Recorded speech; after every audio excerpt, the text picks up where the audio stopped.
This is exactly right. The Hulu original series Furious is now streaming on Hulu and Hulu on Disney+. Starring Emmy Rossum as Alice Black, Furious follows a rookie FBI agent on the hunt for Catherine, played by Lola Pettigrew, a mysterious and calculating female serial killer. While Alice upholds justice, Catherine kills for it, terrorizing the rich and powerful men of New York in her pursuit of vengeance. With secrets that change everything, Alice discovers there's a thin line between hunter and prey. Watch the Hulu original series Furious. Now streaming on Hulu and Hulu on Disney Plus for bundle subscribers. Terms apply. Goodbye.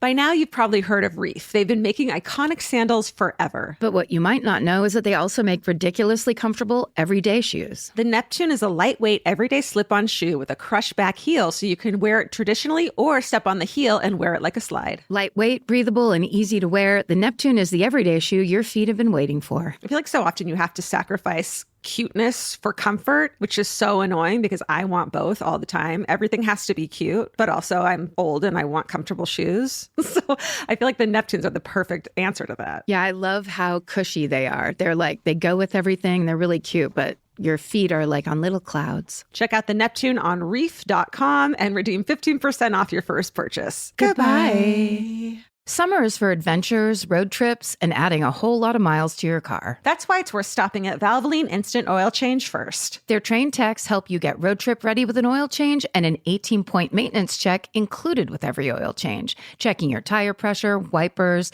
lights, and more. Valvoline Instant Oil Change techs complete over 270 hours of training, so your car's in capable hands. Best part? You can stay in your car and you're in and out in about 15 minutes. Valvoline Instant Oil Change. Change wisely. Goodbye.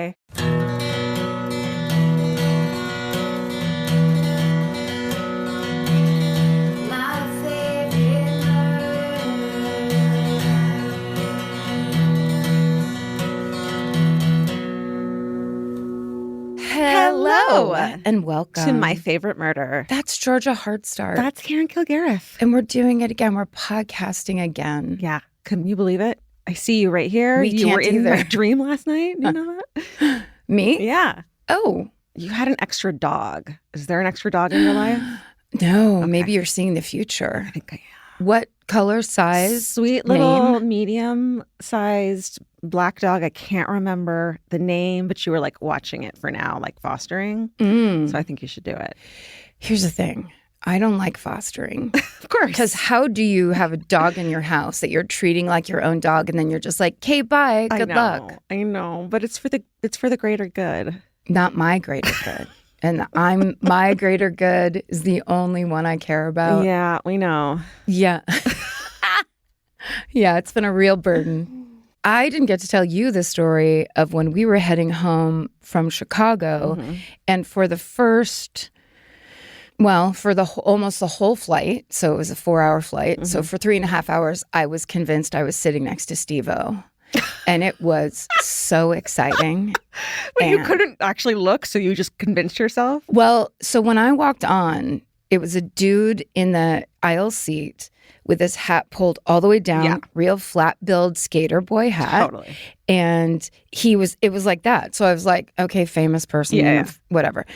So I just slide past him and sit down. And then, of course, we have to wait because there's all these crazy delays for weather. Yeah.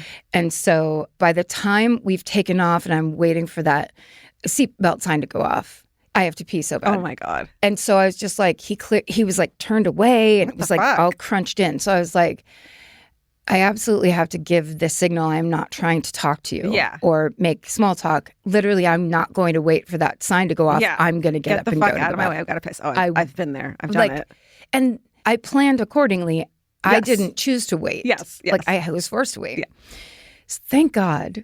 And I'm sorry to say, but it just looked like a crazy old lady came wandering up the aisle. And she had kind of like long gray hair. And I was like, oh my God, she's going to do it first. Yes. And she did. Good for her. She did it first. She broke the seal for it. You know? She broke the seal for all the people who had to pee. So then she walks back. And the second she passed, I think our aisle was the last one. Yeah. The second she passed, I just turned, gave full energy of like, move it. Yeah. And then he kind of looked, but I wasn't trying to look in his face because I wanted to make sure he knew I am not trying to talk to you. Yeah. And I just jumped up and slid past him and went to the bathroom. And as I went in, I just looked at the flight attendant and I was like, it's an emergency, and went in. And as I walk in and lock the door, they were like, attention all passengers, stay in your seat. It's just for you. Yeah. It's totally just for you. They announced shame to me. So then at the very end of the flight, he stood up, opened up the overhead, looked at me and said, do you have anything up here? You want me to get down? And I was like, no, because you're not Steve-O, so you can truly go to hell forever. That whole time. It was so exciting. It's weird. I think we're all going to agree that it's weird that you got so excited about Steve-O. Like, I wouldn't have pictured that as like a Karen gets excited about celeb. Really? Yeah. Well, maybe you weren't listening all the times I told you, but a huge fan. What? No, just kidding. But I used to watch Wild Boys. Wild Boys came on my TV when I lived in a studio apartment. It was broke and literally got like 3 channels. Yeah. Somehow I was able to watch that show. I don't even know what it is. It was Steve-O and Chris Pontius, I believe is how you pronounce his last name. And they would go all around the world and like dress as bananas and go sit near silverback gorillas. Oh my God. Like pranks around the world. Like pranks to themselves too, almost. Oh yeah. Like lots of bungee jumping off of bridges that they're both having nervous breakdowns. I love it. That kind of stuff, but like everywhere. Adventure show. Yes. That's amazing. And I didn't know that. And congratulations. It is kind of funny when you sit. I do that all the time on planes, thinking I recognize people. We're flying out of LAX. Yeah, of course. Like look around a little bit, but also when people get hidey like that, you're like, why would you be doing this? Does he have a zit? He probably had a big zit. That's why I'd hide. He looked like a regular guy when he stood up. Oh, like not even a hot skater? Come on. I mean, let's get skater. They're like, Karen, that was George Clooney. Like, oh, I thought it was Steve-O. I don't give a shit. I love the idea of you like, get out of my way, George Clooney. Steve-O's right there. I got to talk to him, get a photo. Here's the thing. I feel like I know Steve-O better than I know George Clooney. Of course. So it is that thing of like, you feel like it's the boy from high school that got famous. Yeah. Not just a celebrity. Not the famous guy. Right. That makes sense. Yeah. Also, I tricked my dad into watching the most recent Jackass. Thank you. Is it Jackass 4? Fuck if I know. The most recent, and I thought he would make me turn it off because of all the filth. Yeah. And we watched it for so long before they literally showed men's genitals, and he went, all right, turn this off. That's his heart out, is like 4 genital shots. He's like, I can't. Yeah. This I would have normally been 3. So mad about. Yeah. But I think they won him over too. Wow. Yeah. Oh, genital shots with your dad.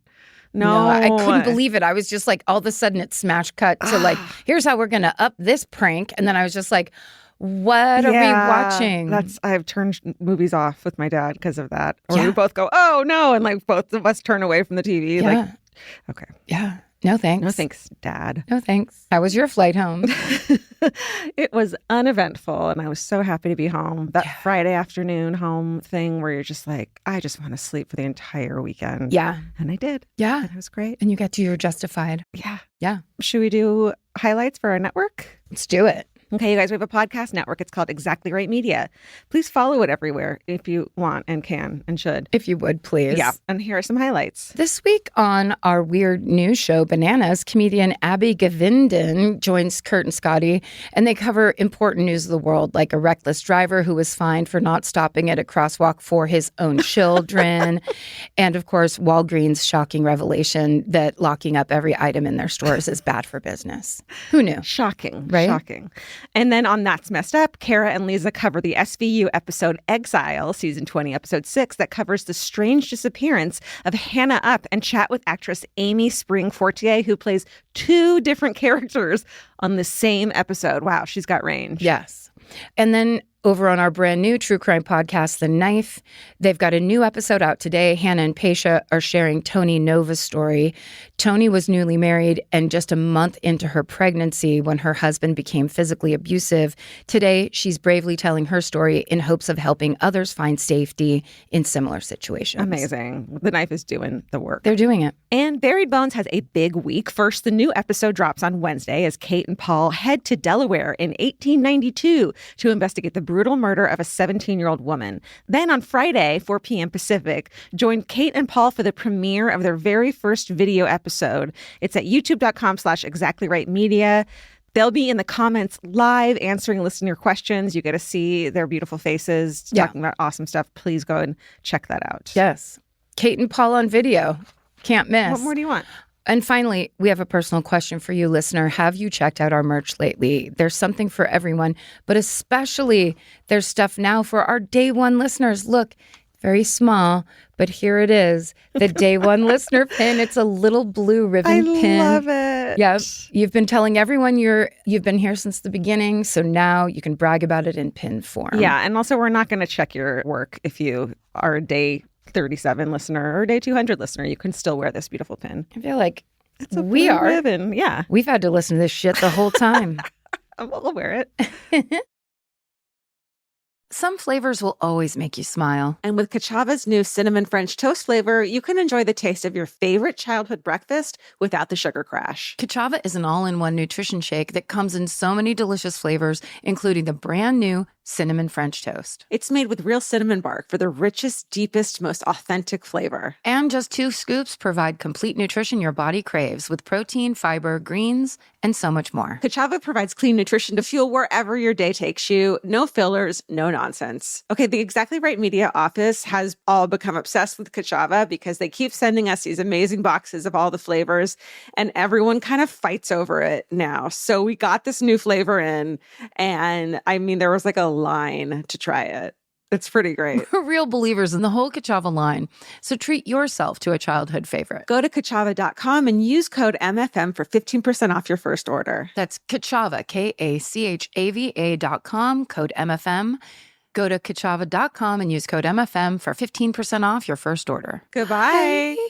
The future has an annoying habit of always showing up. That's why now is a great time to start planning ahead. Enter Acorns. Acorns is a smart way to give your money a chance to grow. You can sign up in minutes and start automatically investing, even if it's your spare change. The Acorns potential screen shows you the power of compounding and how your money could grow over time. You can quickly adjust how much you're investing every day, week, or month to make sure you're always building towards your goals. Whether you're just starting out or thinking about settling down, Acorns supports your big and small goals across every stage of life. Sign up now and Acorns will boost your new account with a $5 bonus investment. Join the over 14 million all-time customers who have already saved and invested over $27 billion with Acorns. Head to acorns.com/MFM or download the Acorns app to get started. Paid non-client endorsement compensation provides incentive to positively promote Acorns. Tier 2 compensation provided, potential subject to various factors such as customers' accounts, age, and investment settings. Does not include Acorns fees. Results do not predict or represent the performance of any Acorns portfolio. Investment results will vary. Investing involves risk. Acorns Advisors, LLC, an SEC registered investment advisor. View important disclosures at acorns.com/MFM. Goodbye. Summer means a whole new world for your feet. They're walking more, sweating more, and going barefoot all day long. For summer feet that need real comfort, there's Bombas. Bombas has a whole line of sport-specific socks for golf, yoga, the gym, and every kind of runner. They also make soft, supportive compression socks that are especially great for summer travel. Bombas sandals and slides are made from super lightweight, cushy, waterproof EVA foam, so they feel incredibly comfortable. And the best part? For every item you buy, Bombas donates an essential clothing item to someone facing housing insecurity, with over 200 million donations and counting. I wore my Bombas compression socks on the plane ride to and from Italy. And listen, I'm a girl of a certain age at this point. It needs to be done. And I felt so comfy and so secure with my cute little Bombas socks. So head over to bombas.com/MFM and use code MFM for 20% off your first purchase. That's BOMBAS.com/MFM, code MFM at checkout. Goodbye. All right, you're first. Let's do the thing that is the thing we're supposed to do. Let's do it. Let's do the thing they've been fast forwarding to for the past 2 minutes. All right. This is a story that got suggested to me, and I said, I'm positive I've covered that before. And then Maren looked it all up and was like, you've talked about it before. You have not covered it. And the reason I thought I covered it is because I listened to and then recommended and talked about a lot a podcast by the CBC called The Village. It's a limited series podcast that is such an incredible deep dive. Journalist Justin Ling did it, and it is such a good podcast. It's heavily cited in this. So that's why it was so familiar to me. But now I'm going to tell it to you myself. Okay. So it starts in January of 2018 in Toronto, Canada, in and around the city's LGBTQ plus district, Yeah. That area is known as the Church and Wellesley neighborhood, also known as Toronto's Gay Village. Over the past 10 years, 8 men with connections to the queer community have simply vanished from the city. And for all those years, their loved ones have been waiting for answers. Now, on the morning of January 18th, 2018, just before 10:30 a.m., a team of officers storms a Toronto apartment and arrests the homeowner. He's been the target of their investigation in these disappearances for weeks, and he's been under 24-hour surveillance. Soon, the investigators' suspicions about this man will be confirmed. He is, in fact, a serial killer who has been hiding in plain sight all this time. Today, I'm going to tell you the story of Toronto's Gay Village murders. Wow. Yeah, we've never covered this. Right. I think a lot of it was playing out over the past few years, and we've been probably waiting to see the results of it too before we covered it. Right. The trial, I think, is 2019 and goes into 2020. It's recent in terms of our COVID brains of yes, we wouldn't have talked about it then. And then I think listening to this podcast, The Village, is just oh, I know this story. Yeah. Then it becomes well, I know the story the way I would if I had told it. Right. And that's when the lies begin. The rest of our sources are in our show notes if you want to go read those. So I'm going to start in the 1970s, before the Gay Village exists. Back then, Toronto's queer scene was centered around what they called Gay Strip, which is a cluster of dive bars on the same street. This is just after Canada decriminalizes sex between consenting adults of the same sex. That happened in 1969. Now the Gay Strip is the hub for the city's queer community. Unsurprisingly, local bigots come out in full force against the Gay Strip and its patrons. They hurl slurs, eggs, and rocks at them, and sometimes it escalates into physical beatings. Jesus. But the police do not intervene. In fact, Toronto police refuse to meet with members of the queer community to discuss safety. As York University historian Dr. Tom Hooper tells CBC's The Fifth Estate, quote, "When a gay person is a victim of a crime, they expect the police to pay attention. That was not happening in the 1970s. But on the flip side, when it came to lesser crimes, like, for example, jaywalking, the police were hypersensitive to the gay community. Right. So the police paid close attention to enforcing the law, but not to protecting the community from threats." End quote. So then between 1975 and 1978, a span of just 3 years, the bodies of 14 men are found strangled, stabbed to death, or both, and only about half of those cases are solved. Jesus. How long is that? Between when? 3 years, so 75 to 78. Okay. It's clearly a pressing matter of public safety, but the police seem to have very little interest in solving those remaining homicide cases. And on top of that lack of urgency, there's also an issue with finding witnesses who can help push the investigations forward, because, of course, it's a time when anti-gay discrimination is rampant, so many people don't feel like they can safely speak up because that would mean outing themselves. Not to mention coming forward would require working with a police force that has been, at best, indifferent and at worst, overtly hostile towards the gay community. Yeah, you'd get on their radar then. Right. And that's a dangerous place to be. Yeah, it's just a problem of any marginalized group of people. Right. Where it's all the people that the police work fine for, which is basically rich white people, go, well, then go tell the police and speak up. Right. Why didn't you? Yeah. Yes. So then in 1981, tensions between Toronto's queer community and the police hit an all-time high during what are now the infamous bathhouse raids, when more than 150 police officers sweep 4 of the city's bathhouses, sometimes using crowbars to violently open private rooms and lockers and arrest employees and nearly 300 patrons, who they then charge with gross indecency or minor drug offenses. So the backlash to the bathhouse raids is swift. Over 3,000 people take to the streets protesting police brutality and discrimination. And those protests are sometimes talked about like the Canadian counterpart to Stonewall in America, in New York City. The fallout in Toronto is that many people in their queer community remain deeply skeptical of law enforcement. So now we're going to jump ahead 30 years. It's 2010. and nobody has heard from 40-year-old Skanda Navaratnam for days. Skanda has first moved to Canada in the 90s as a refugee from Sri Lanka. His loved ones describe him as a charismatic, fun, and excellent friend who, wherever he goes, is always making more friends. People are drawn to his infectious personality, but him not being heard from for days is extremely out of character, so people are worried. Lately, Skanda has been very excited about his new husky puppy, who he brings everywhere. So when his friends find the puppy at home in Skanda's apartment with no food or water, they know something is terribly wrong. Yeah. So that's when Skanda's reported missing. That same year, a man in his early 40s named Basir Faizi is also reported missing. He's a native of Afghanistan. He's a beloved father who works hard for his family. And Basir comes from a culturally conservative background. He was not out to his family.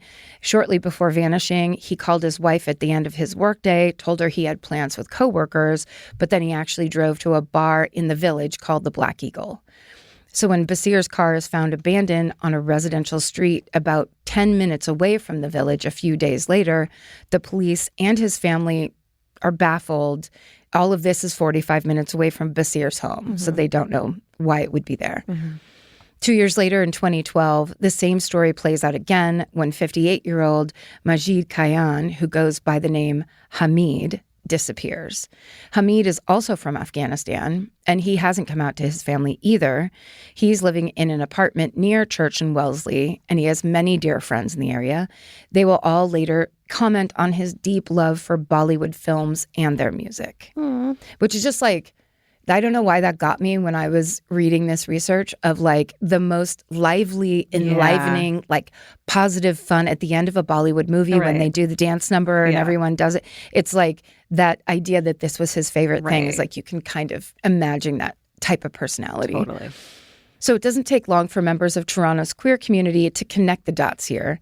These 3 missing person cases all involve men who fall in the same general age range, have emigrated to Canada from socially conservative Asian nations, and have spent time in the gay village.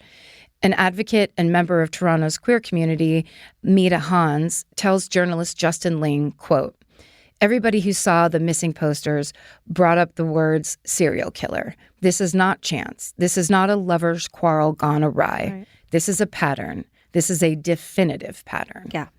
And Mita Hans is a big part of the Village podcast. She's in it the whole time. She's amazing.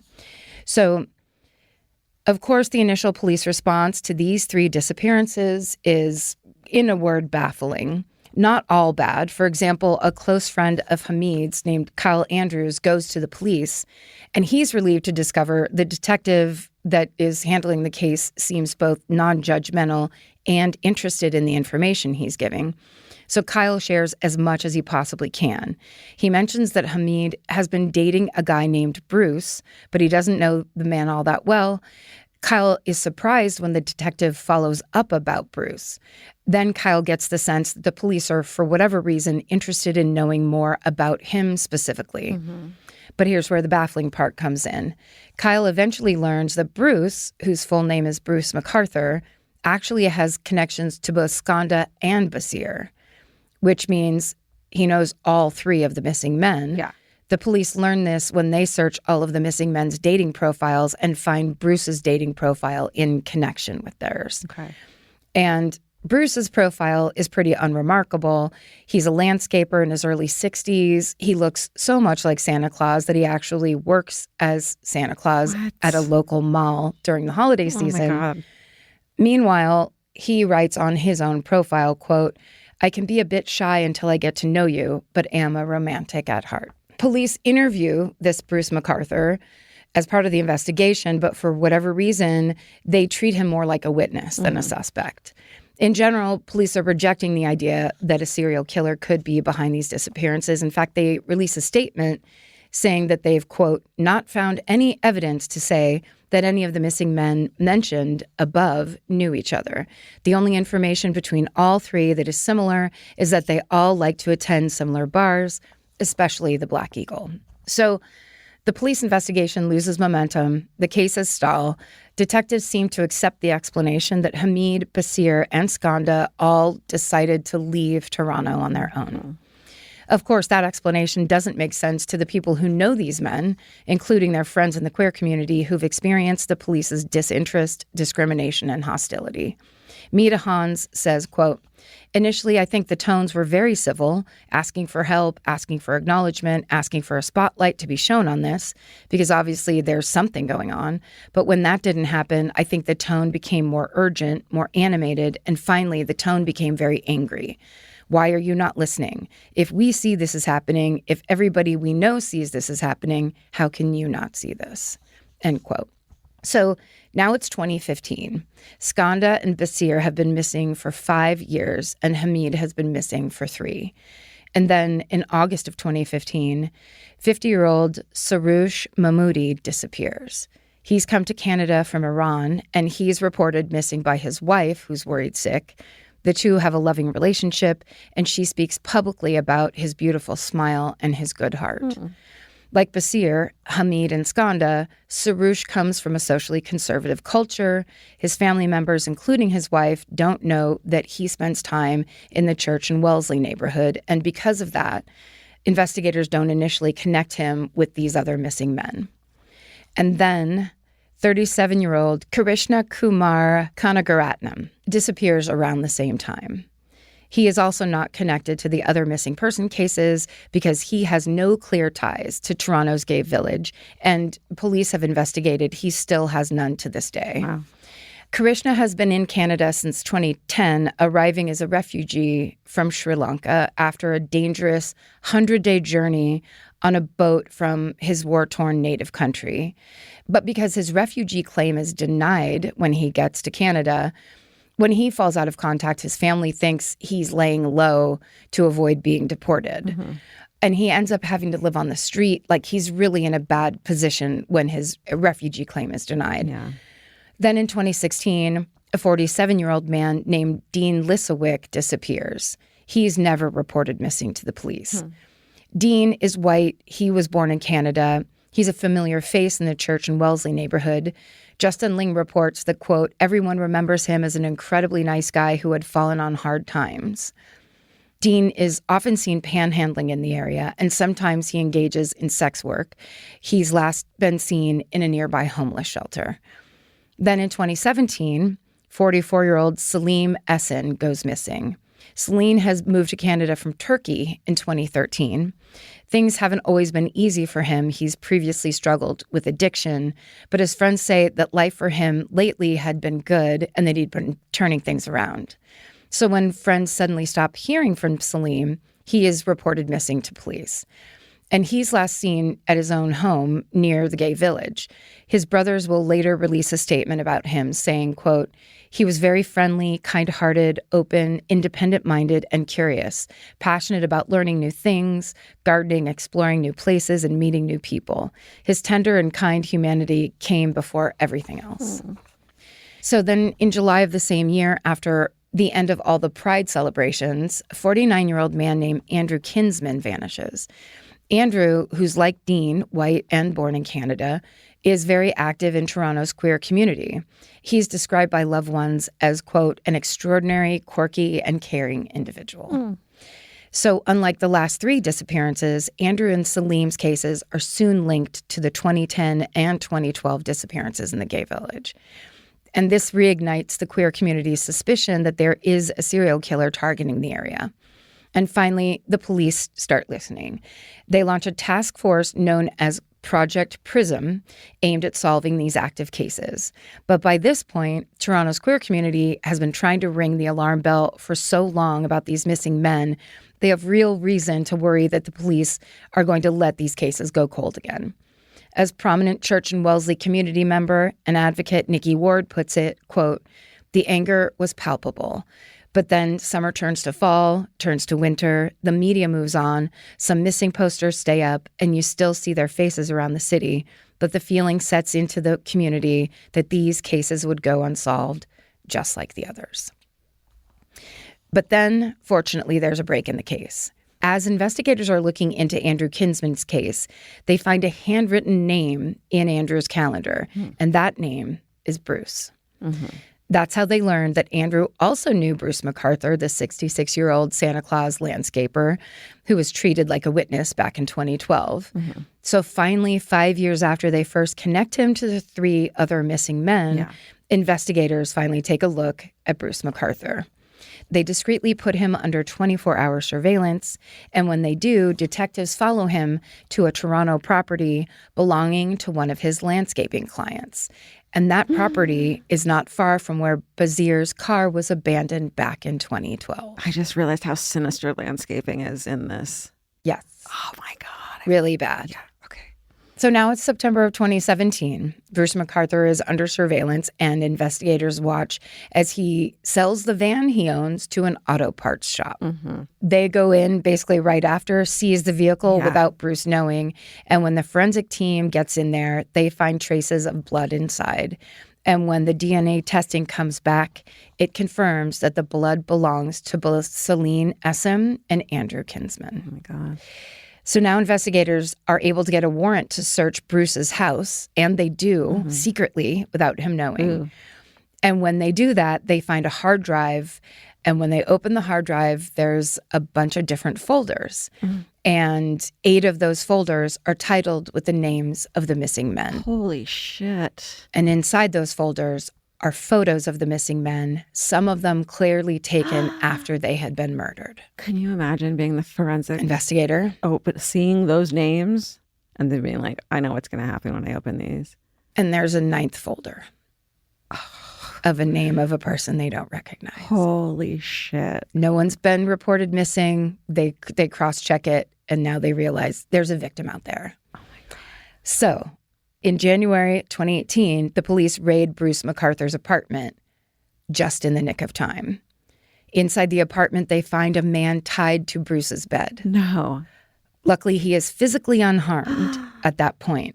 The police have probably just saved his life because when they interview him, they learn this is the man whose name is the title of that 9th folder. Oh, my God. It's like a fucking movie. It's a horrible movie. And so police arrest Bruce MacArthur for the murders of Celine Essam and Andrew Kinsman. Holy shit. So Bruce MacArthur, just to get a little background on him, for context, he's born in a small farming village in 1951. He comes from a, quote, good family. His high school yearbook notes that his ambition is to, quote, be successful. Okay. Go for it. After graduating, Bruce gets married, has 2 children with his wife, and becomes very involved in his church. In the 70s, he gets a job at a department store in downtown Toronto. And that department store is just steps away from what then was known as the Gay Strip. And that's exactly around the same time those unsolved murders start taking place. My God. Eventually, Bruce gets a different job, and that job is as a traveling salesman. Oh, no. Later, he starts doing landscaping work. And in doing landscaping work, he builds up an impressive clientele. He seems to have a charmed life. He's a family man. He donates to charity. He stays active in his church, puts on a Santa suit at the local mall at Christmas time. People like him. So eventually, Bruce divorces his wife and begins to live as an openly gay man. But then a darker picture begins to surface. Bruce's son will later claim that he was abusive. Men who encounter Bruce in Toronto's gay community describe him as being very controlling and aggressive. And then in 2001, Bruce is arrested after beating a man he's presumably about to have sex with a metal pipe until he is unconscious. Oh, God. Bruce turns himself in the next day, and because of that is able to avoid jail time. Yeah. But he's banned from the gay village for the length of his probation, and then he has to take anger management classes. Right. Once probation ends, Bruce starts hanging out in the area again, and even worse, I would say, becomes active on gay dating sites. Yikes. So after Bruce MacArthur's arrest in 2018, police search for and find the dismembered remains of the 8 missing men. Their bodies have been hidden on the various Toronto properties that Bruce is a landscaper for. Can you imagine being one of those people who live at the property? So horrifying. You're just like, you're reading the newspaper in the morning and then like you look at your backyard and you're just like, Oh, fuck. For years and years, Years. missing people have been hidden on. A lot of them were, the body parts were put in these really large stone planters. Oh my God. Oh my God. Yeah. It's like, because also like the smell would be, you could explain away the smell really easily, manure or whatever, like, you know, it's going to smell for a few days. Right. But that is just so creepy. Yeah. So creepy. So creepy. So the case against Bruce McArthur is overwhelming. Investigators collect more than 18,000 pieces of evidence, including clippings of the victim's hair that Bruce was keeping, presumably as trophies. He ultimately pleads guilty to 8 counts of first-degree murder. Then in February of 2019, he is sentenced to life in prison with no chance of parole for 25 years, which is the way they do it in Canada. He will almost certainly spend the rest of his life behind bars. Yeah. But even with this sentencing, there are many people who worry this story is not over. Yeah. Because the idea that Bruce McArthur started killing when he was in his 60s is hard to believe. Right. Well, he didn't, right? The 1970s ones are from him? We don't know that. Okay. It's unproven. Oh. It's just circumstantial. Okay. That he was basically around the corner when all that started. Okay. But that's just it, is if they keep on going, like he was a traveling salesman. Right. That's horrifying. And so is there somebody that's actually going to sit down? Now that he's in jail, will someone sit down and actually map out where he was and if there were missing people? And totally. Maybe some podcaster of the future. That reminds me of True Crime Bullshit. Oh my God. Where he's just like mapping the Israel Keys disappearances. Or Payne Lindsay, get on that. Right. So far, there's no confirmed links. The composite sketches of the potential suspect from the 70s, you know, you could say doesn't look like him, but he looks like Santa Claus now. Right. So what did he look like in the 70s? I actually have a picture of that Totally. composite sketch. One of the composite sketches itself is very scary. You also don't know if the composite sketch is of the actual perpetrator or just someone saw at the same time in the same place. Right. It doesn't like, you didn't see him getting murdered by this perpetrator. Right. You saw this random person around there at the same time. So it doesn't necessarily mean that's what the killer looked like. Yes. You know? Totally. Like Unabomber. It's the same thing. Like that creepy sketch with the hoodie and the glasses. That's not him. That's someone else. Completely. That's the bass player of a yacht rock band, clearly. So police have never shared or found any physical evidence connecting him to those cases. But there's another reason why, for many people, the case doesn't feel fully resolved, and that's because of how the police handled it for so long. The lives of the victims matter just as much as any other person in any other neighborhood in Toronto. And again, those victims' names are Skanda Navaratnam, Basir Faizi, Majid Kayan, Sarush Mahmoodi, Karishna Kumar Kanagaratnam, Dean Lizowick, Salim Essen, and Andrew Kinsman. And we'll finish the story with another quote from activist Nikki Ward, who said, quote, Bruce McArthur picked people he thought he could get away with killing because they were immigrants, people of color, maybe closeted, maybe homeless. That's the common thread tying these men together. And to learn that he was someone walking among us, a wolf in sheep's clothing, was sadly not surprising. I take exception to the phrase, he was one of our own, because he most definitely was not. And that's the story of Toronto's gay village murders. Wow. I'm so glad you covered that. I could have sworn I did. Did you do it when we were in Toronto? I don't think so. Great job. Thank you. That was amazing. I do think that we should be able to do stories that we did live that never got aired on the podcast now. You know what I mean? I know, but I think there's only like 3 that we didn't ever air. Yeah, remember back in the days, like pre-COVID days, when we get down to it, we'd be like, no, that one's really bad. This audio's bad. And we'd be like, we don't care. We just want to put something up. Steven, how's the audio from how's the Des Moines audio? Not great? Put it up. Put it up. We don't care. I can't do it this week. This week, my brain is fucking broken. We're like getting into COVID.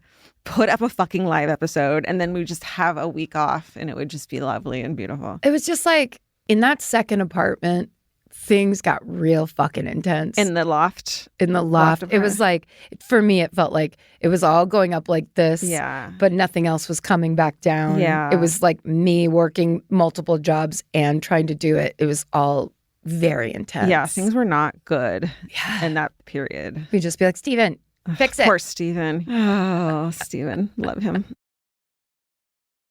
This podcast is brought to you by Squarespace. Every successful small business starts with someone saying, I wonder if people would actually buy this. Squarespace gives you everything you need to find out. From consultations to events and experiences, you can showcase your skills with a customizable website designed to attract clients and grow your business. With Squarespace's collection of cutting-edge design tools, anyone can build a beautiful, professional online presence that perfectly fits their brand or business. Get paid on time with professional invoices and online payments. Plus, streamline your workflow with built-in appointment scheduling and email marketing tools. Head to squarespace.com/murder for a free trial. And when you're ready to launch, use offer code MURDER to save 10% off your first purchase of a website or domain. Goodbye. Buying clothes is easy. That's why everyone's always doing it. But finding clothes you actually want to wear is the hard part. Get all your favorite elevated essentials at Quince. Quince specializes in effortless, high-quality essentials like ultra-soft organic cotton and premium Mongolian cashmere sweaters. They're beautifully tailored and built to last. And it's not just apparel. Quince also brings that same everyday elevation to everything they offer, from hotel-quality bedding and bath to kitchen staples, essentials, and thoughtfully designed furniture. They work directly with ethical factories, so you're paying for quality, not brand markup. It's so true that they have wonderful items that aren't just clothes. I have like 3 of their 100% mulberry silk pillowcases. I've bought throws from there. I've bought bedding from there. And it is just as great quality as their clothes and super affordable. Upgrade your everyday. Download the Quince app for app-exclusive offers or go to quince.com/MFM. Get free shipping on your order and 365-day returns. Now available in Canada and the UK too. QUINCE.com/MFM. Goodbye. The right piece of furniture can completely change your room. And your life. It's amazing what one good couch can do for morale. And that's why there's Article. Article makes it effortless to create a stylish, long-lasting home at an unbeatable price. They take great care in curating their collection, focusing on pieces that stand the test of time. There's no filler. Every item is chosen for its craftsmanship, design, and lasting value. And with Article's 30-day satisfaction guarantee, you can shop with confidence, knowing that if you're not completely in love with your new furniture, you can easily return it. I recently needed to replace my old outdoor dining room table and chairs, so of course I went straight to Article. They have the Sarik outdoor dining set. I got it in khaki green. It's such a cute, like minty green. It looks so good in my backyard. I can't wait to have alfresco dinners all summer. You know, we can carve pumpkins on it in fall. It's so beautiful. Article knocked it out of the park once again. Article's offering our listeners $50 off your first purchase of $100 or more. To claim, visit article.com/murder and the discount will be automatically applied at checkout. That's article.com/murder for $50 off your first purchase of $100 or more. Goodbye. Great job. Thank you. We're going to go in a totally different direction as we are wont to do. Good. I think you're going to like this one. Okay. I'm going to tell you about what some people called a grifter, but some people called an international adventurer. Okay. It's a good spin on it. From the 1950s, who caused an uproar in Atlanta society and sent shockwaves throughout the pedigree Cocker Spaniel community, your favorite. I should have heard about this already. Well, okay, this is the story of someone we're going to call for now, Janet. Janet! The main sources for the story are a book called Confident Women, Swindlers, Grifters, and Shapeshifters of the Feminine Persuasion. Yes. Read that by Tori Telfer. And Reporting from the Tulsa World, your favorite paper. It's a good one. The rest of the sources can be found in the show notes. I'm definitely reading that book for sure. Yeah, you should. All right, so here we are. It's 1954. We're in Decatur, Georgia. It's an Atlanta suburb that borders the city limits, so it's kind of small towny still. And then a glamorous, somewhat mysterious middle-aged woman has just moved into town with her 15-year-old niece. The woman introduces herself to the neighbors as Janet Gray and says that the teen is Candace Victoria Lane, her niece, who goes by Candy, so her name is Candy Lane. Which is already on purpose? Yeah.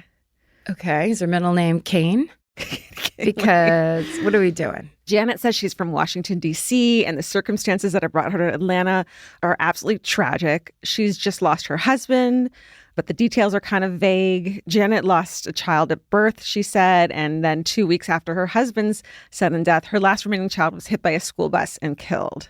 That's her horror story. Don't get upset. Okay. It's not true. Great. It doesn't feel very true. It's not. But she comes with this sob story Sure. of why she's here and, hey, why I have a lot of fucking money, too. Oh. So Janet and Candy settle right into the new neighborhood. Well, actually, Janet settles in. Candy starts at a local prestigious high school, but she has trouble making friends, and she's frequently out of school due to poor health. She's just not getting into the high school spirit and not being accepted, Candy Lane. Yeah. Also, everyone thinks it's weird that Candy, who is 15 years old, looks way older than that.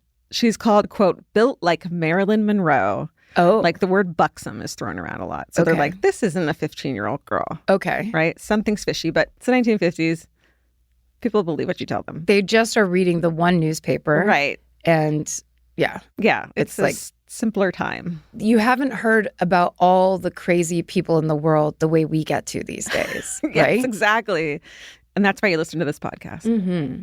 So meanwhile, Janet, she appears to be thriving. She buys a big house in an upscale neighborhood, hires contractors to put in a big pool in the backyard, as well as a big kennel, because it turns out that one of Janet's big passions, like yours, is Cocker Spaniels. Cocker Spaniels. That's Always. right. Yep. Have you ever met one? I've never met a Cocker Spaniel, I don't think. Are they the ones that are kind of brown and long ears, floppy ears? Yeah, like blondish with like, it's curly or like wavy kind of. Yeah. Like, I feel like that was a standard dog and that right around here. I'm just holding it like a show dog. Yep. Like this that. is tail up, head up. Yeah. Yeah. Yeah. I think I've met a couple, but my Aunt Jean next door, they had Springer Spaniels. Oh, okay. And Nellie was their dog. And I think she may have been a breed dog in some way, because that's what like farm people do that sometimes. Or they're like, when they have puppies, we sell them. Right, totally. Yeah, I don't know the personality. I'm assuming that they're, I don't know why, haughty. That's just like my take on looking at them. But Cocker Spaniels? Yeah, who knows? Maybe it's because they're show dogs. And I'm just like. They're like princessy? Yeah. Yeah. That feels right. And so in a very short time, while she's living in Decatur, she acquires between 30 and 50 of them, some of which have won big prizes at dog shows. Okay. So these are like, she's like a show dog lady. Collector. 30 to 50 dogs. No, thank you. And her neighbors hated her, and you know it. Just up with the dawn.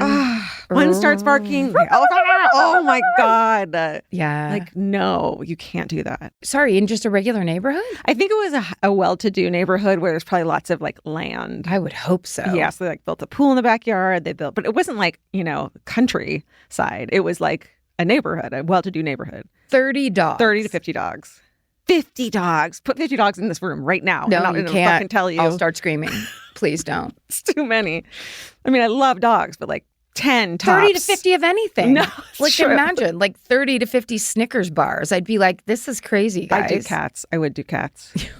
I would do cats. You're getting there. I'd take them. They're so much more like manageable and they don't bark. You're like, can I get a slightly smaller home for these cats? I really want to feel all of them. Oh, poor Vince. Okay, so one of her dogs is named Capital Gain. And it actually wins its division at a dog show in South Carolina in 1956. And she also acquires a famous Cocker Spaniel named Rise and Shine. I guess they're like racehorses where they have weird-ass names. Yeah. Yeah. Rise and Shine. Who won the Westminster Dog Show. Holy shit. It was still a thing back then. Yeah.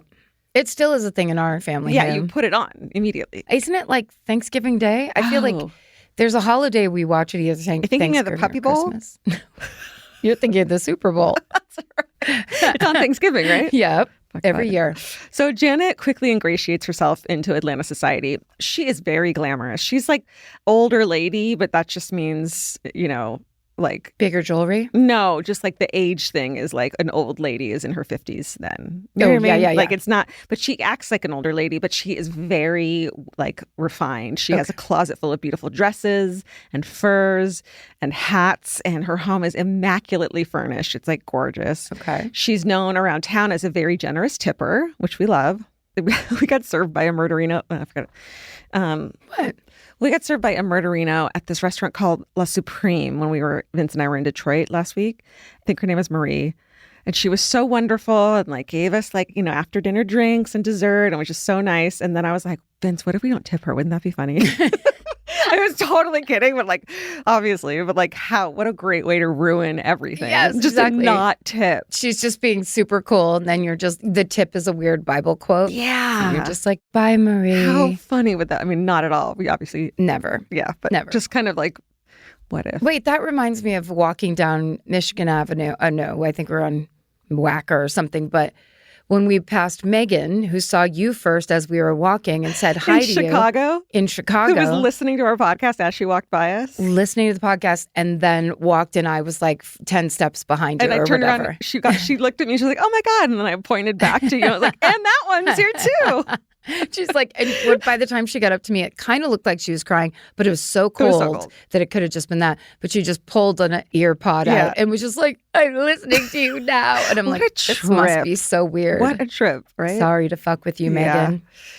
It's the Matrix. And she's also one of the best customers at the local dressmaker, obviously. She's highly recognizable around town because she drives a bright pink Lincoln. There's like a scammer thing where they're basically like all eyes on me. Right. And then I think the like logic of the people around is like, it couldn't be them. They wouldn't draw this much attention to themselves. Right. And like everyone else loves her and is around her all the time. Yeah. It's like a chameleon kind of thing. Yeah. No one knows exactly the source of her wealth, but everyone assumes that her dead husband had a lot of money. People also vaguely allude to her coming from a family of money. And so they think that she's the daughter of a high-ranking military officer. I'm sure she's like planted little seeds here and there. So it's kind of a surprise when Janet gets a job as a bookkeeper at a local doctor's office in Decatur, because why would she need a job if she's rich? But people assume that she likes to keep herself busy. She works there about 3.5 years and life seems to continue on normally. This all comes to a grinding halt at the end of July 1957 when Janet's bosses from the doctor's clinic where she works give her a call.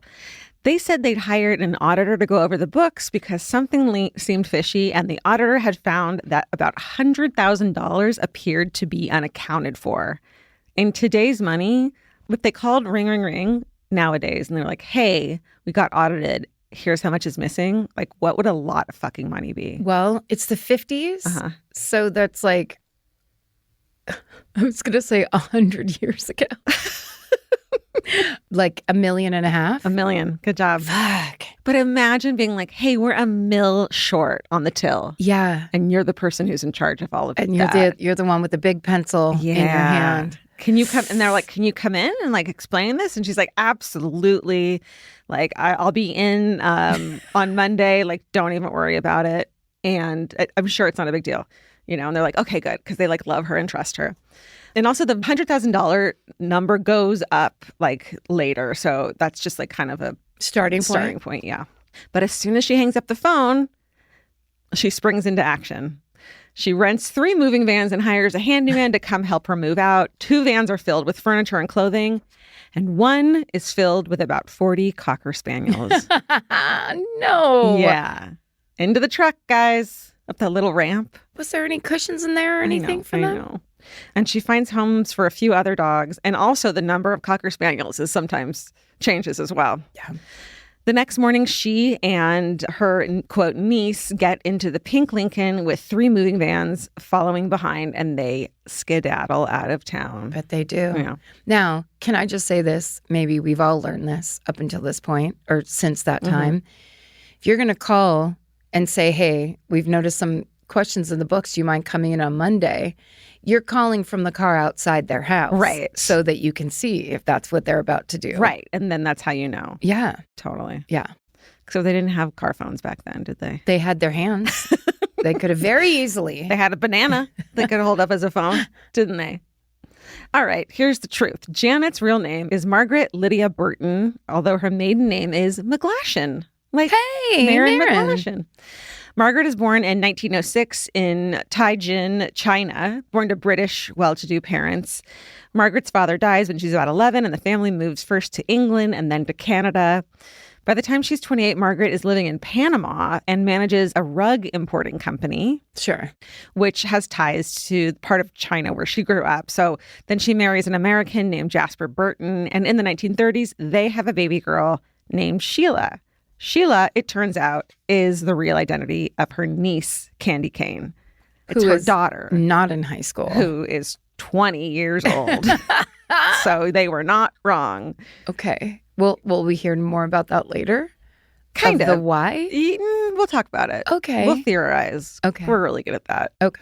So it's not clear why Sheila had to pretend to be younger and a niece. Maybe like she was vain and didn't want to seem like an elderly mother with a 20. I don't know. It's just, there's no reasoning that I can understand from that. Okay. But it's thought that maybe Margaret wanted to protect her daughter from being culpable for any embezzlement. So that's the positive one. The negative could be whatever. You know what I mean? Yeah. So the first known case of that kind of embezzlement crops up in 1939. And by that point, the rug company has transferred Margaret to Honolulu. Margaret and Jasper separate when Sheila is about 2 years old, and he stays behind in Panama. Margaret's bosses realize she's been stealing money from the company, but before her case goes to court, Margaret and her baby daughter skedaddle, there's a theme, to Los Angeles where her mother and brother live. There, the LAPD arrests her for the Honolulu embezzlement case, but the governor of California, for some reason, declines to extradite her to Hawaii.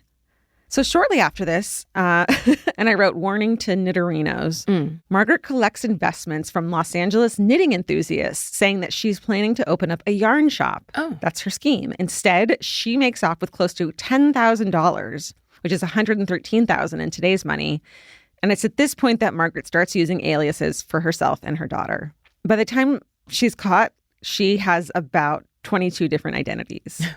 So Yes. a lot. It's easy to do back then. Yeah. Margaret and Sheila eventually end up in San Antonio, and it's here that Margaret gets a job at a dog kennel and discovers her passion for Cocker Spaniels. I mean, can you imagine the first day she walked into that kennel and suddenly she's like, I got to get 50 of these yesterday. Imagine 50 Chihuahuas if she had fallen in love with Chihuahuas instead.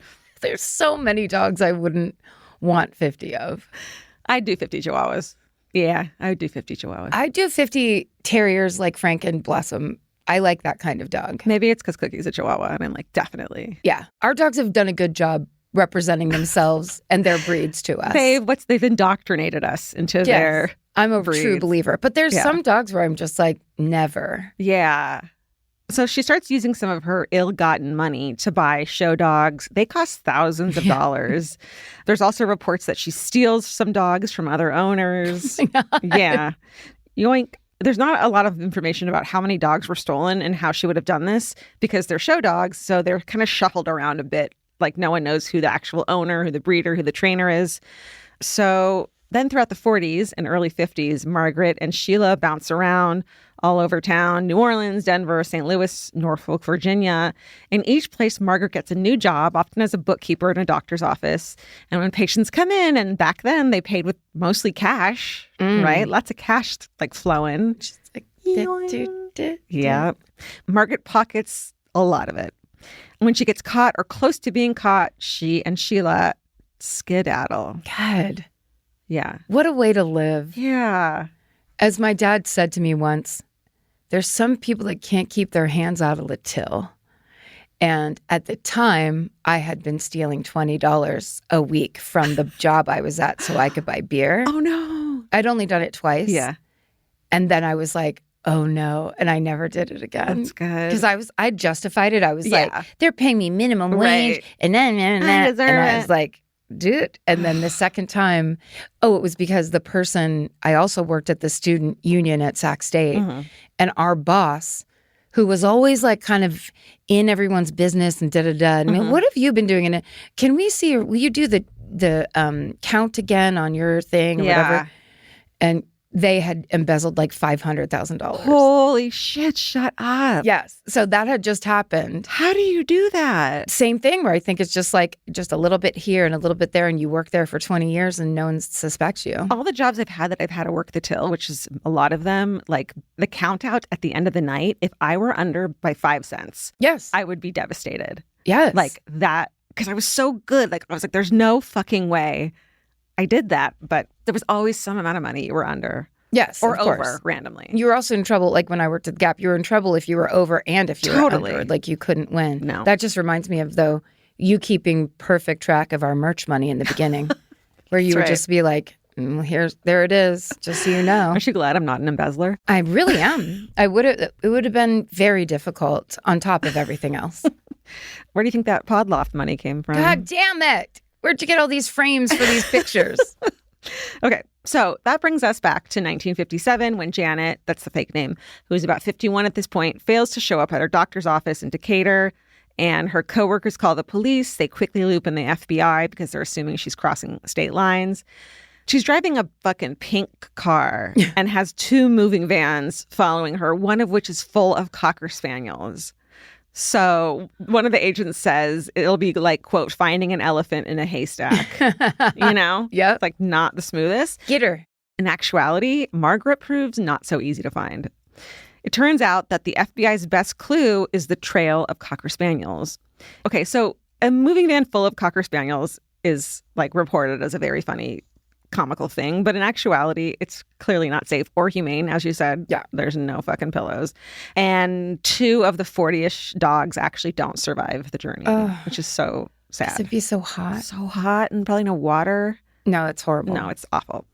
Most of the other dogs are dropped off with a trainer in North Carolina. But Margaret keeps 3 of the dogs herself. She's in love with them. And the FBI... She's in love with them except for the one she killed. She's in love with these 3, I guess. Yeah. Rise and Shine, Capital Gain, and Piccolo Pete. My favorite firework. Oh, yeah. And the FBI finds the moving vans and the pink Lincoln abandoned in South Carolina. As the news of Margaret's flight from Atlanta spreads, she's actually seen by many as a lovable anti-hero. And it's kind of a feminist thing, too, where they're like, she got over on these like smart doctors who think they know everything. And people are rooting for her to get out of the country and evade capture. They're like, you know. But one group that's not impressed at all is the Southeastern chapter of the American Spaniel Club. Yeah. Because they liked her so much, and she was a prominent member, that they had been in the process of naming her as the regional leader. So she was an actress. She was good at fooling people. True sociopath. Exactly. One member says, quote, "It was like picking up the paper and reading that President Eisenhower was a spy for the communists," end quote, which is like, hey, welcome to today. Yeah. Hi, how are you? Hey, guess What's what? up? 1957, I've got some news for you. The FBI underestimates Margaret completely. She manages to evade capture for about a month, getting us to the end of August 1957. She and Sheila wind up in Tulsa. They rent a house. Margaret assumes a new identity, going by Madge Burton. Madge. Madge. Bring that name back. Pretty great. A baby named Madge. Smoking. Oh, let's smoke a baby. Look at Madge. She loves her Look Virginia at her. Slims. Let her have another one before she goes to sleep.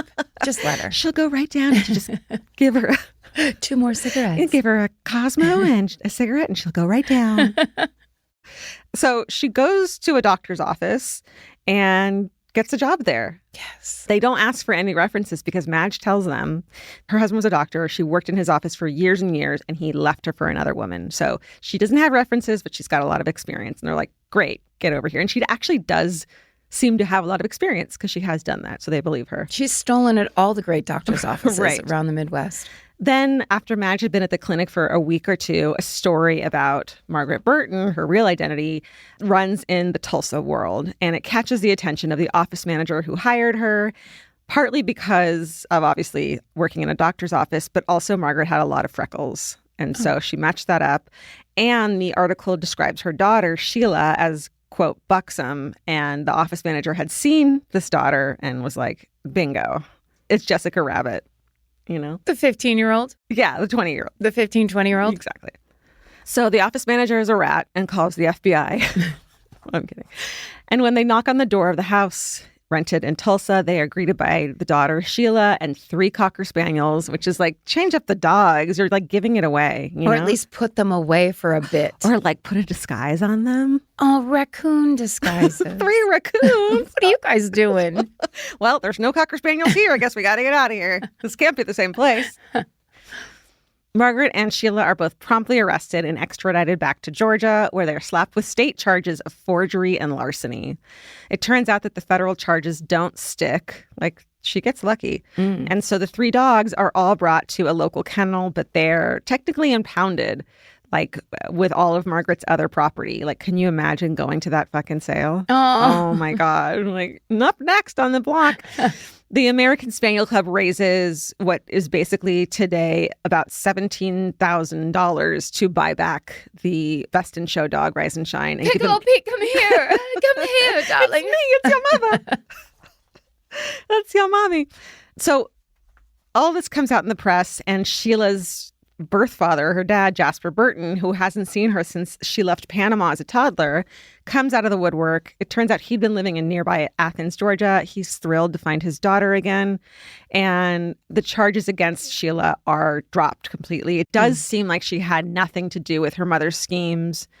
That, again, started when she was a baby. And you've got to imagine the mindfuck she grew up with. Nonstop Mindfuck. Everything is either for money or Cocker Spaniels. And we got to get the fuck out of here now. We have to leave. You're not this person. You're that person. That probably went on her entire life. I wonder if the high school thing is like, you can go to high school in Decatur when we get there. Right. You can go to high school at the next place. No, it'll be great. You're going to go. Yeah. Listen, you'll be a cheerleader this year. And she just keeps on doing it. I mean, it's kind of what's it called? Not Rosemary's Baby, but Mommy Dearest. Yes. Where it's just a little like, I mean, yeah, there's got to be some kind of like trauma bond with her mother there. Right. Right. And also, I think only child, I'm only saying this because I've observed my sister and my niece, where it's like, it's closer than average because there's just one of each. Totally. And so they're a team we for have sure. each other. Literally, you can't make friends because you can't tell them anything truthful. Yeah. Everything about your mother's life is this insane lie that you're trying to fit into. Totally. Yeah. Because also, if you were thinking about,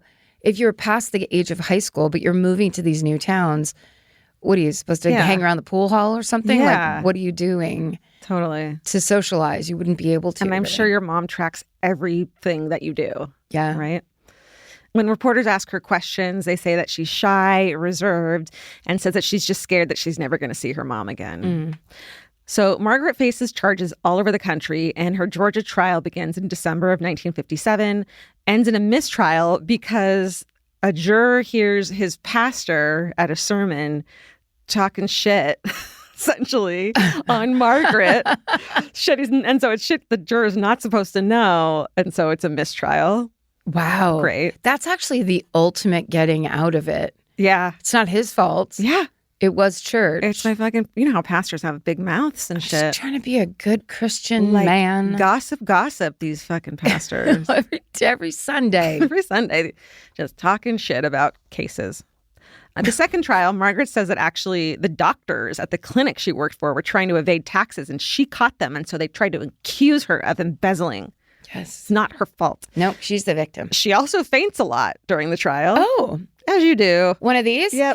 You know how women just faint all the time? Like sitting down in the witness box. Yeah. She slide out of the chair like comedy style, just slide underneath. Oh, hey, I'm fainting. And people are skeptical of it even then. And in the end, she's found guilty of 2 counts of larceny and 2 counts of forgery and serves 2 years in prison. When she gets out, some of the other states have dropped their charges, but several others opt to ask the federal government to deport her rather than her going to trial, since she's actually a British citizen originally. So they're like, we won't charge her and try her if you get her out of here. Before she's deported, though, she's charged in Los Angeles for the knitting shop scheme, pleads guilty, and serves about 9 months in the county jail. And then Sheila, her daughter, winds up moving to L.A. to live with Margaret's brother back in L.A. He's a movie producer. His name is Ian McGlashan, and Allie looked it up on IMDb, and the only credit to his name is a 1964 movie called Three Nuts in Search of a Bolt. Your favorite. Yes. Your favorite late-night movie. Oh, my God. Those nuts are nuts. Svengoolie. It's a Svengoolie classic. It seems like the daughter lives a quiet life. Like, there's no information about her online. There's like a photo on her, like, find a grave, looks like a grandma. She's smiling. That's kind of all we've got. There's just a tiny picture on the bottom. It's no dogs allowed. From that day on, she fucking hates dogs. Never been around a dog since. It seems like she lives a quiet life. She gets married and has 1 child, and she dies in 2015. Wow. As an older lady. Margaret, meanwhile, is deported back to England in 1960, though some point, and no one seems to know when, she schemes her way back to the U.S. and dies in Los Angeles in 1992. So I bet she was back with her daughter. I bet she was. And who knows what kind of caper she got into that she didn't get caught for. Right, because now she's a whole new person. I bet she was the one at the grocery store who's like, I'll give you a 20 and actually give you back the change for that. And she does like the change thing. And, oh, no, give me five fives for that. Oh, and I'll give you back your 20. She could be the old lady when I was so broke and I found a $20 bill. Oh. I put it in my pocket of my corduroy pants. Yeah. And then I was in the super cheap sunglasses store on Hollywood Boulevard because I was going down to like the Walgreens or whatever. Yeah.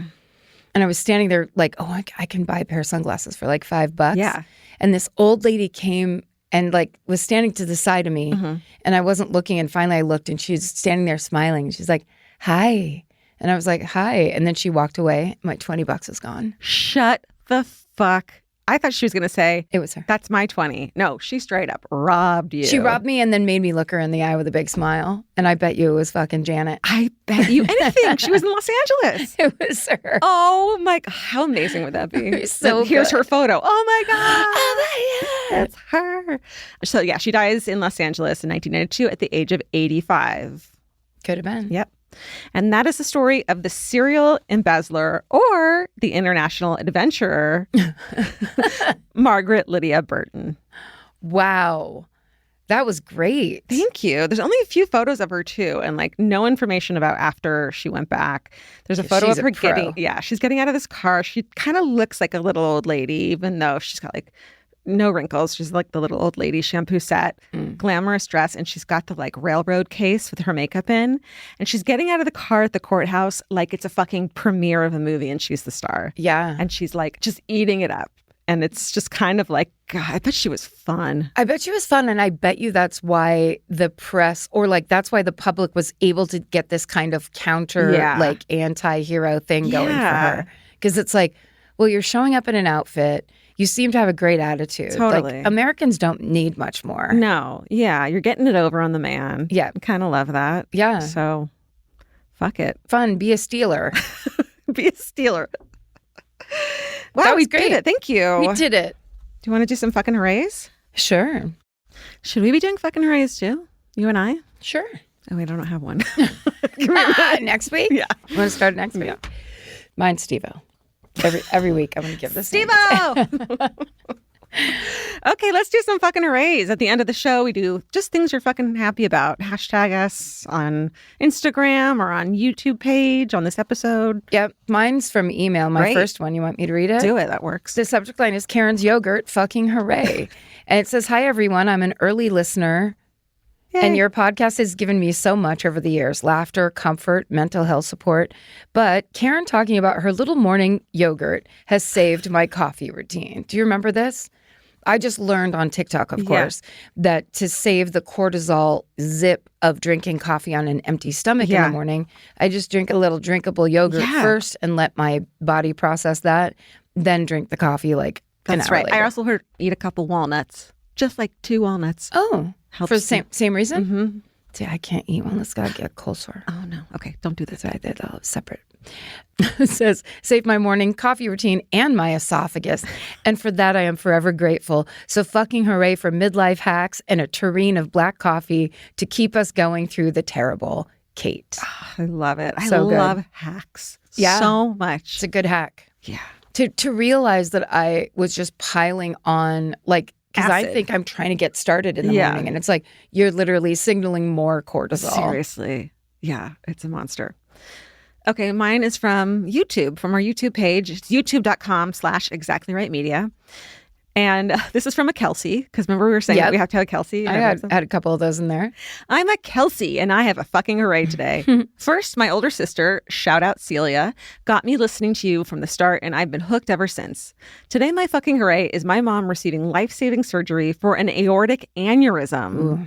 She had a complicated health history, and I like to think her doctors were nerds who wanted to get to the bottom of it because they ended up coincidentally finding the aneurysm on an unrelated scan. Oh. And today she got it removed and is going to be fine. Yay. Oh, my God. So scary. Her first words to my stepfather when she woke up were, "Do my girls know I'm okay?" She truly is the best. When you were shouting out Kelsey's at the end of the episode, I was like, I have to share this. SSDGM at 7KS45. Kelsey! I'm so glad your mom's okay. That's amazing. Very, very scary. Get your checkups, everyone. Yeah. Okay. This is from Instagram.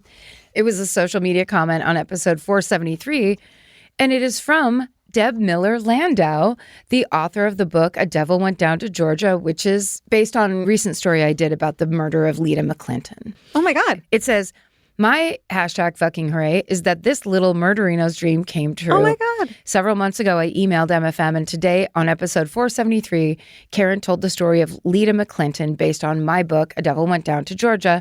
Thank you for honoring Lita. Enough with rich white guys getting away with murder and all the other horrible shit, right? Yes. Yes, Deb Miller Landau. Huge shout out to Maren for loving the book and getting the story on the show. Fucking hooray to you all. I love that. I know. Isn't that great? Yes. Congratulations, Deb Miller Landau. What a great book. Good job. Okay, my last one is also a YouTube comment. It was commented on episode 473 on YouTube. Fucking hooray. April Fool's Day marked 5 years sober from alcohol for me. It did not seem possible and it wasn't easy, but the blessings have been abundant. I left the medical field in 2022 and am now supervising a group of badass police record clerks. Oh. Thanks for all you do. SSDGM, Ashley, at Ashley William D5M. Congratulations, Hell Ashley. Yeah, 5 years. That's a long time. I can't. That's a big deal. It's a big deal. That's amazing. Yeah. Good job. Send us your fucking hoorays, you guys. Maybe Yeah. we'll do ours next week too. Yeah, we'll start doing some too. Yeah. We'll have a little more gratitude in our lives. That's a good idea. Let's do it. Yeah. Thank you guys for listening. We appreciate you so much. And stay sexy. And don't get murdered. Goodbye. Elvis, do you want a cookie?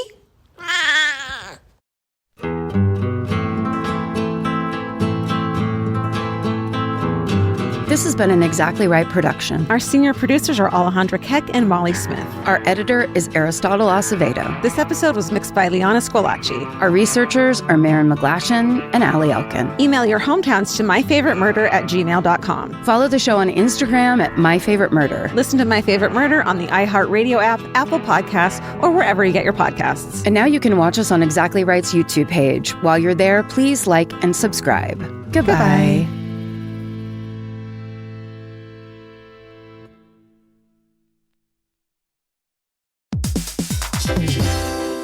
Hey everybody, here's the thing about other home security systems. They're all designed for after the window breaks, after someone's inside, after you get the notification, after the police come. SimpliSafe is the first system designed for before, stopping a break-in before it even begins. That's right. Unlike traditional security systems that only alert you after a break-in is already underway, SimpliSafe is designed to help prevent the crime before it starts. Their cameras can detect suspicious activity at the perimeter and alert live U.S.-based agents. Then SimpliSafe's agents assess the threat, intervene, speak through the camera to scare off the intruders, and call for 911 dispatch. That's right, and SimpliSafe has been protecting your world for 20 years, everybody. So celebrate their anniversary and save 60% on your new SimpliSafe system at simplisafe.com/stuff. That's 60% off, you guys, at simplisafe.com/stuff. Plus, when you order, write in our show name and the How Did You Hear About Us survey to let them know that we sent you.